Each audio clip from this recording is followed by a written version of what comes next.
This is cerebral cinema. Movies of the mind. The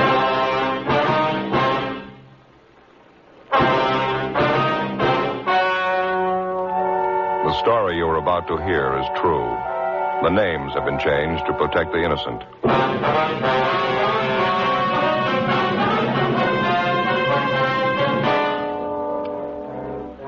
You're a detective sergeant. You're assigned a robbery detail. A jewelry salesman is slugged and robbed of $20,000 in precious stones. After months of investigation, you finally discover the man responsible for the holdup. You've got the evidence to prove him guilty. Your job? Bring him in.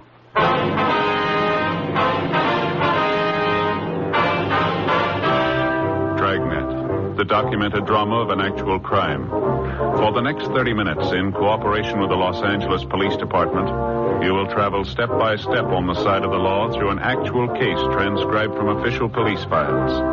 From beginning to end, from crime to punishment, Dragnet is the story of your police force in action.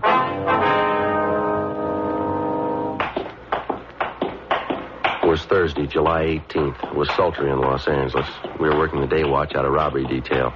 My partner's Ed Jacobs. The boss is Captain Didion. My name's Friday.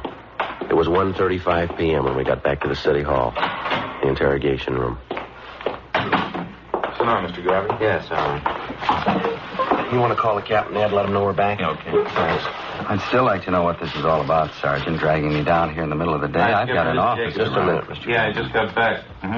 All of them? Good. Yeah, interrogation room, right? The others check in yet? Yeah, they're all back. Worked out fine. Would you please explain what this is about, why you brought me down here? We think you know why. I don't. I haven't any idea. You take me away from my store on a busy day. You put a police guard on it. You insist on bringing me down here. What's it all about? Tell me. No, you tell us, Mr. Garvey. Tell you about what? A jewel robbery 9 months ago, that holdup. What holdup? My store hasn't been Talk robbed. about your friend, Thomas Ashley. Ashley? What about him? We think you remember it. 9 months ago, parking lot back of the building down on 4th Street. Oh, sure. Some hold-up man slugged him, stole his case of samples. I remember it now. Poor Tom, the thief made a big haul, didn't he? Unset diamonds, $20,000 worth. I remember it now. I don't think Tom's gotten over it yet. I was a jewelry salesman for the same company at the time, you know. Same company Tom was working for. Yeah, we know all that. Some of the big bosses thought Tom had a hand in it. They figured it was a put-up job. Nothing was further from the truth. That's so. Sure, I know Tom. He's a close friend of mine. He wouldn't be mixed up in a deal like that. Tom and I worked out of the same office for years. We've had him over the house for dinner. We've even been on vacations together. He's one of the most honest men I know. You sure of all this, are you? Well, of course I'm sure. But that isn't why you called me down here, is it? You don't think Tom had anything to do with that robbery, do you?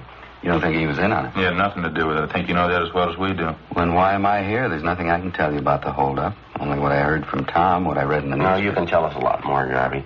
We didn't bring you here just to pass time of day. Tom was slugged and his sample case of stones were taken. That's all I can tell. You're a liar, mister. What? You engineered the whole thing. We know it, and so do you. Was this some kind of a joke? If it is, I think it's in It's a very... long way from a joke, Garvey. You planned the job. You got the loot. We can give you chapter and verse. I really think you're serious. You think I robbed Tom? We're past the thinking stage, Garvey. We already told you. We know you robbed him. Now, wait a minute.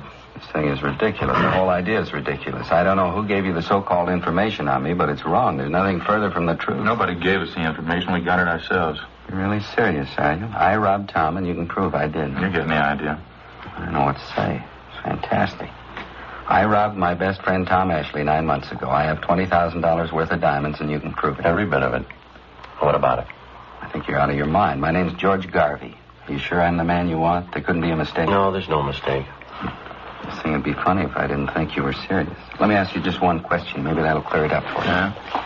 If I held up Tom Ashley, how is it he didn't recognize me? You know better than that, Garvey. What? You didn't hold up Tom Ashley yourself. You had someone do it for you. Oh, cloak and dagger, huh? I'm afraid this is getting a little too wild for me, Sergeant. Maybe you can waste time making ridiculous charges. I can't. I'm going back to my store. It's a weak bluff, mister. It's not going to do it. Excuse me. Are you sure you two men haven't been drinking? Sit down, Mr. Garvey. I told you I'm going back to my store. Sit down. Look, you have no right to keep me here.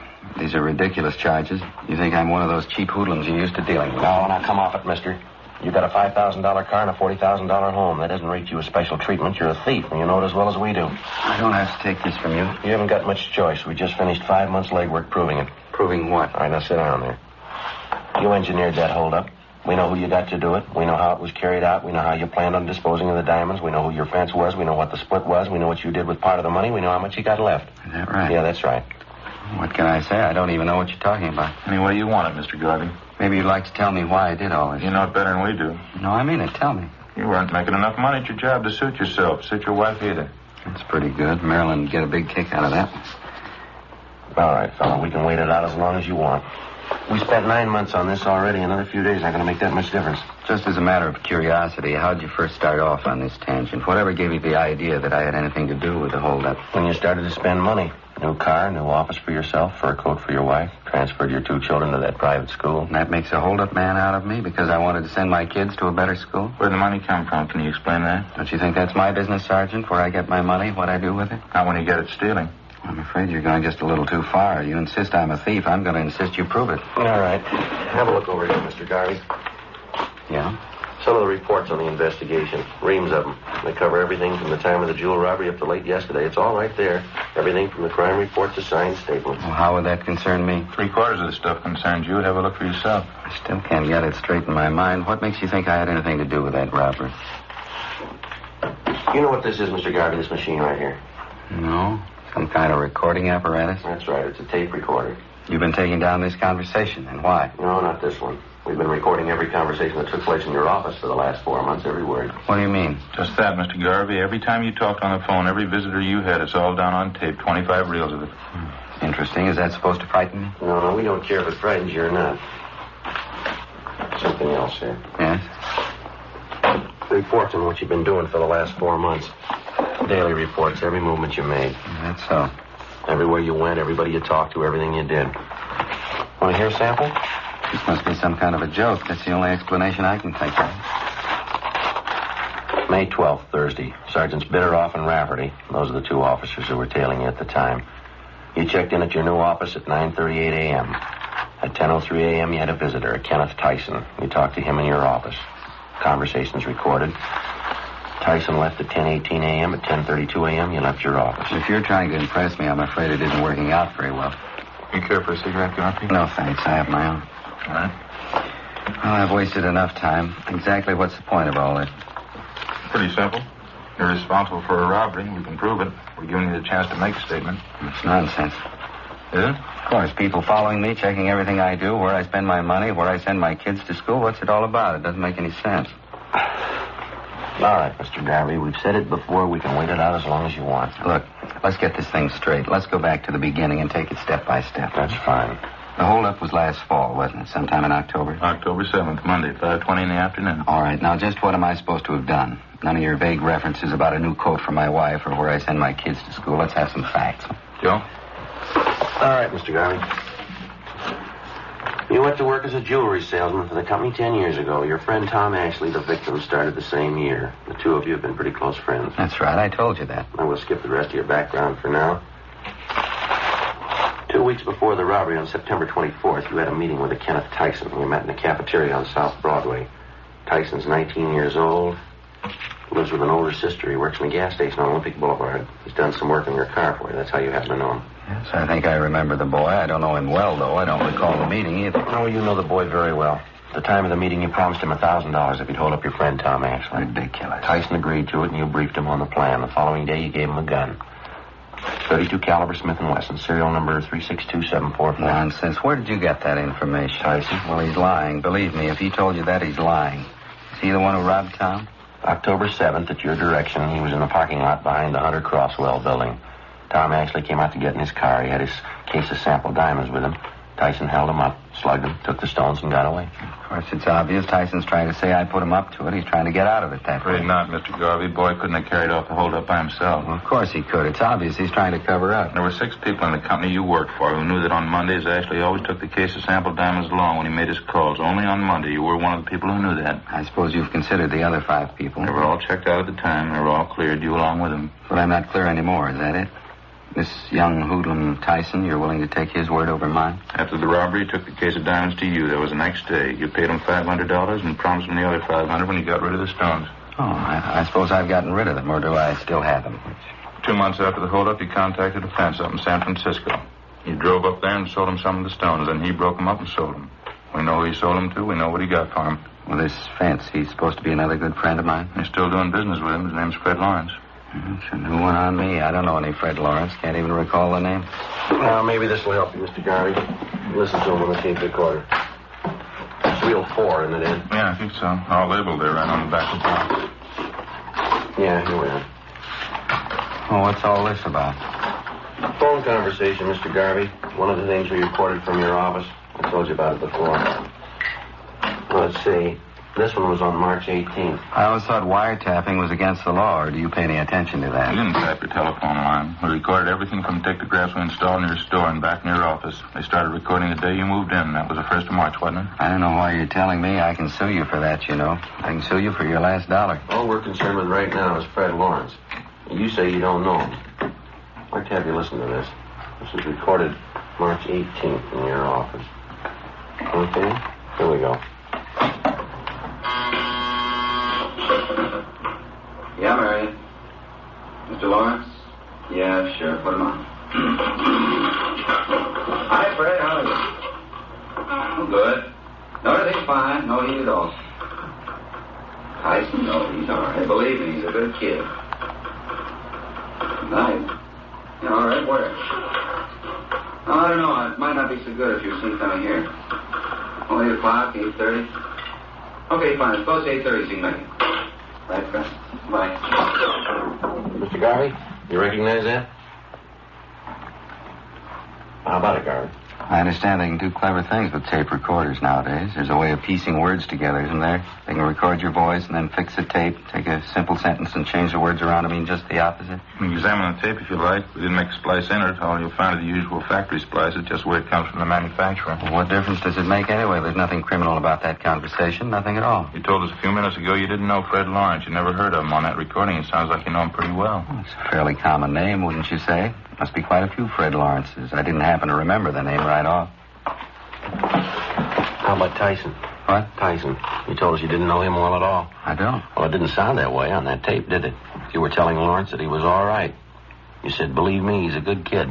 Now, what you said, now how about it, mister? How about what? Is this some kind of a frame? What are you trying to make me say? We're not going to make you say anything, Garvey. We work robbery detail. That's the job. Robberies. They pay us to clean them up. I can pay you. What? Never mind, I didn't mean that. I meant I pay my taxes. I pay your salaries. I help to, anyway. I don't know why I have to be treated like this. No reason to make a big headache out of this for anybody, Garvey. Now, you engineered a holdup. We can prove that. We're giving you a chance to make a statement. That's all we want here. I've got nothing to say. Make a statement about what?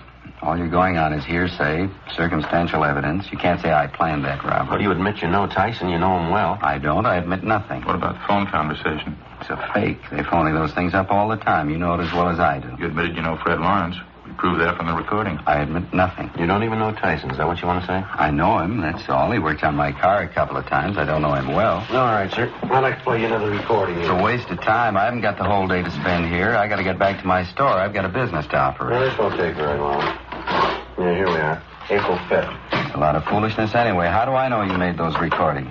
You could have gotten actors. Maybe you made them up yourselves. There weren't any dictographs. How'd you make those things? There were dictographs, Mr. Garvey. Remember, before you moved into that new suite of offices, you had them redecorated? Yes. There were sound technicians from our crime lab out there working side by side with the painters and carpenters. They installed dictographs in your store and back in your offices. They bugged the entire place. Wiretapping. I'll bring this into court if it's the last thing I do. Look, now, we already told you, Mr. Garvey, it's not wiretapping. We didn't touch your phone lines. We didn't have to. It's invasion of privacy. I'm going to take this into court. Yeah, well, let's listen to this recording. Might clear up a few things. Clear up what? What are you trying to prove? Okay, Joe? Yeah, it's coming in here now. Date on this is April 5th.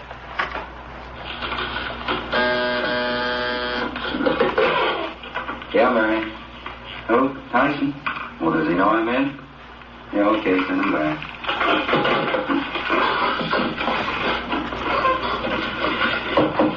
Yeah, come on in. Hi, Mr. Garvey. Yeah, how are you? Come on in, sit down. Thanks. How you doing anyway? Pretty good. Trying to get a hold of you last week or so. Hard to do, you know. I didn't very much. Pretty busy, yeah, Ken. This time of year, you know, it keeps you going. No, I don't want to waste any time. I'd like to know how the deal's working out there. Going back east to Albany next month. I'd like to get the rest of my money if I could. Well, it's just like I told you the last time, Ken. I'm sending the stuff north. I hope to hear in a couple of days. Yeah, I know. That's what you told me before. Was a pretty heavy job. I could use the money. I mean, if it wasn't so heavy, I wouldn't mind, but I got it coming, I think, huh? Of course you do, Ken. There's no question there. It's just that I haven't got it right now. Believe me, you'd have it in a minute if it was mine again. Yeah, but that was the agreement, wasn't it? 500 before the job, 500 after, and have them last October. That's a pretty good stretch. Now, look, Ken, I told you the truth. I just haven't got it. Now, why don't you drop back in a week or so? How about it, Mr. Garvey? What do you say to that? It's ridiculous, that's all. It's an obvious fake. You can look at the tape if you like, inspect it. You can check every one of those 25 reels. We'll play every one of them for if you want. Fakes, and they're bad ones at that. Now, look, I'll give you both a chance. Either you book me in on a charge or else release me. You try booking me in, and I'll sue you for false arrest. I'll break you. I'll sue you blind. I can promise you that. Release me, and I'll get back to work. I'll forget all about it. Now, you name it. Which one? Book me in or release me? Oh, that's fair enough. You're going to give us a choice, huh? You bet it's fair. You could get in a lot of hot water. Now, it's up to you. Which one? You ran a bad bluff, mister. What? We're booking you in. Thursday, 3:55 p.m. Ed Jacobs and I continued questioning the robbery suspect, Ernest Garvey. Despite the evidence at hand, he still refused to admit any knowledge of the $20,000 jewel theft 9 months before. The questioning went on. Garvey's answers became more and more confused. We kept pressing, laying out the case against him step by step. 4 p.m., 4:30. We stayed at it. You must have taken quite a bit of money, didn't you, Garvey? Your wife's new fur coat, new car for yourself. Where'd it come from? Now, look, there has to be an answer. Where'd that money come from? Simple. I borrowed it. Where'd you borrow it? Some of it from friends, some from the banks. I don't see how it concerns you. How much money did you borrow? Don't you think that's my business? Wasn't it about $7,000? Is that about right? Yes. No, it was more. Well, what's the difference? It's my business. You want to grab that phone, Red? The one with the dark brown... That's it. Got it. Complete financial file on you, Mr. Garvey. Took us quite a few weeks getting this together. A lot of work. You must like snooping in other people's affairs. No, not especially. It's pretty dull. Here's a copy of your bank statement. It's a photostat. It doesn't make much sense. What do you mean? Well, we checked your income for that month, amounted to $620.18. Your bank statement here shows you made deposits totaling $760 the same month. Now, how is that possible? Well, for your information, I made a loan that month. That's probably some of the loan money I deposited. I'd quit my old job that time. I was going in business for myself. I needed the money to redecorate the new store and the office. It's as simple as that. Yeah. The photostats of your loan papers right here. Loan was for $2,000. The month before that, February, for $3,000. Made another one in April, too. That was for $1,500, different bank again. That's right. Do we have to go over this line by line? In 3 months, you made bank loans for $6,500. Besides that, in the same 3 months, you earned a total of $1,713.88. Together, that makes $8,213.88. What's the point? Copies of your bank statements, Garvey. You have 5 different savings accounts in 5 different banks. They show from February to April, the same 3 months, you made deposits of more than $11,000. Now, how do you explain that? Garvey, any explanation? It's almost 5 o'clock. Can I use the phone? I have to call my wife and let her know. All right. We'll have to listen in on the extension. Conversation's going to be mine. Go ahead. I don't care. Okay. Dial 9 to get an outside line. No.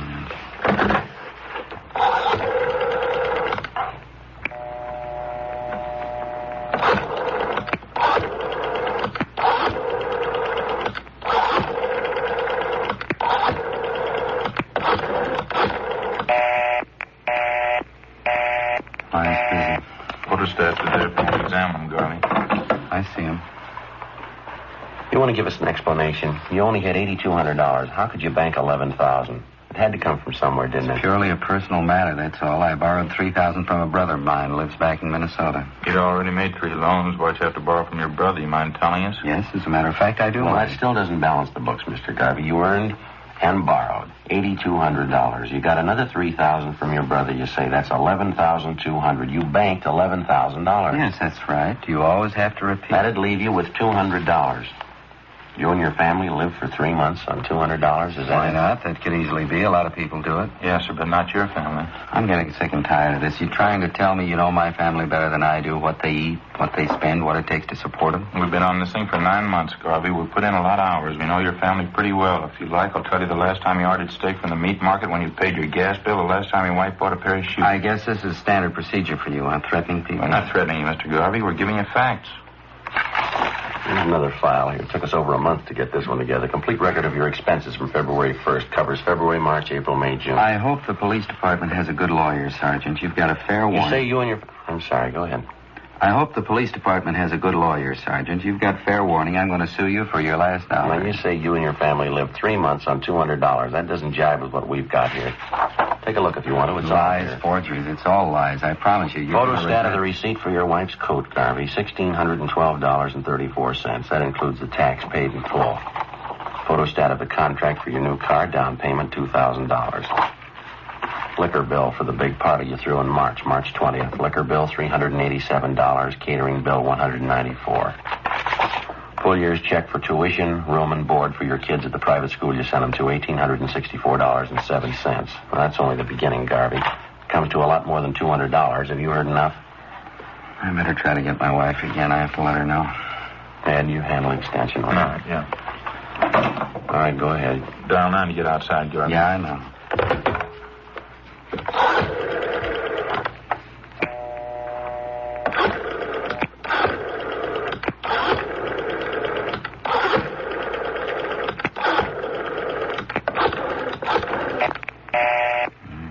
Talking.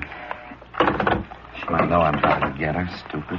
Well, wait a couple of minutes. She'll get through. Gabbing on the phone all day long, gab on the phone and play cards. That's all she ever does. Got some more figures here for you, Garvey. Be a good idea if you hear them. Bills for 2 more parties you threw last month. Food bills like... Why do you have to keep pushing that stuff at me? So you've been sneaking around, finding out about my personal affairs. That's supposed to be good police work, is it? This is the kind of... You carried off a robbery, Garvey. We're giving you a chance to make a statement. I told Why you. should I? What for? Give you a statement, have you twisted around, incriminate me? I haven't had anything to do with this kid Tyson. I better try that call. And we'll dial 9 first. I know. You told me.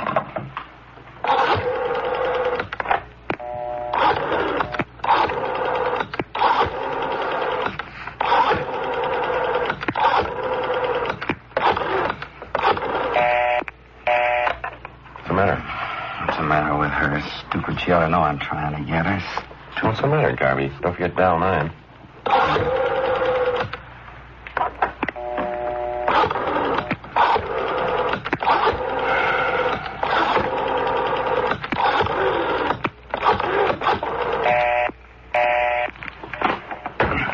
One more with you ought to hear. I'll just play for it. I don't want to hear it. I'll just play a piece. I think you ought to hear it. That's the same reel there. Just fan it over there to that other part, Ed. All right. Tyson, Mr. Garvey, same place, the office. But you told me on the phone, you said you'd have the dope for me today. You said today's sure. Now, wait a minute, Tyson. I didn't say that at all. I said maybe I'd have it for you. I didn't say definitely. Look, I can't give you what I haven't got. I want the 500, Garvey. I need it. I stuck my neck out on a robbery job. I get 5 to life. All right, Ed. You'd be prudent. Couldn't be any plainer. Now, what do you say? Remember that just a minute. Dial 9.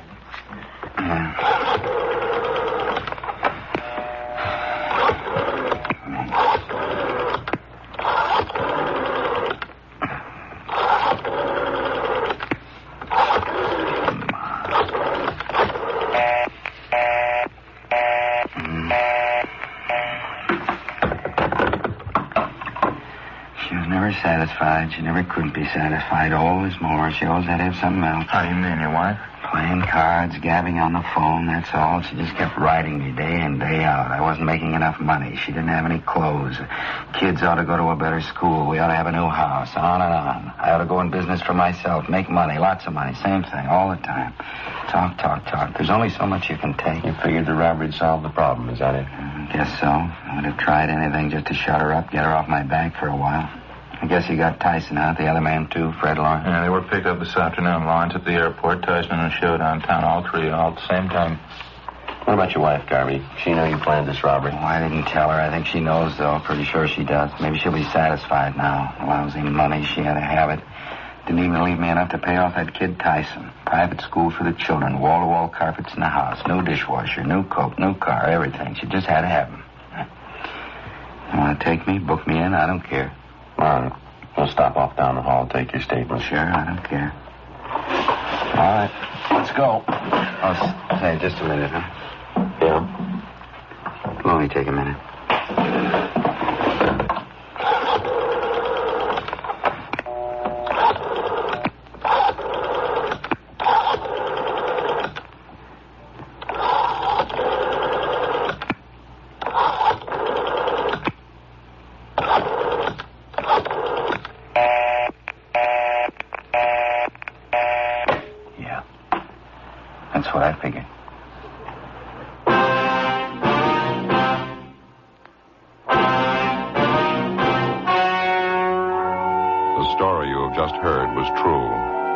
names were changed to protect the innocent. On November 4th, trial was held in Superior Court, Department 87, City and County of Los Angeles, State of California. In a moment, the results of that trial.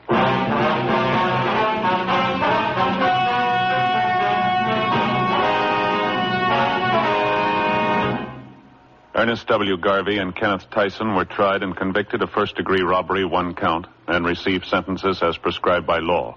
Fred Lawrence was tried and convicted of receiving stolen property, 1 count. First-degree robbery is punishable by imprisonment from 5 years to life. Receiving stolen property is punishable by a prison term of not more than 5 years.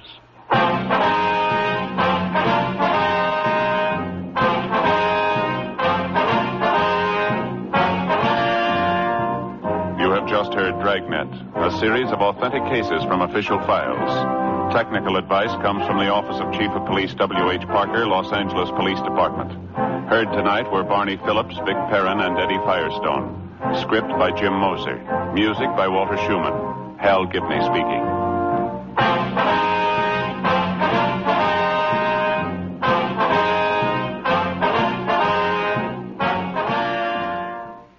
Cerebral Cinema hopes you have enjoyed this movie of the mind.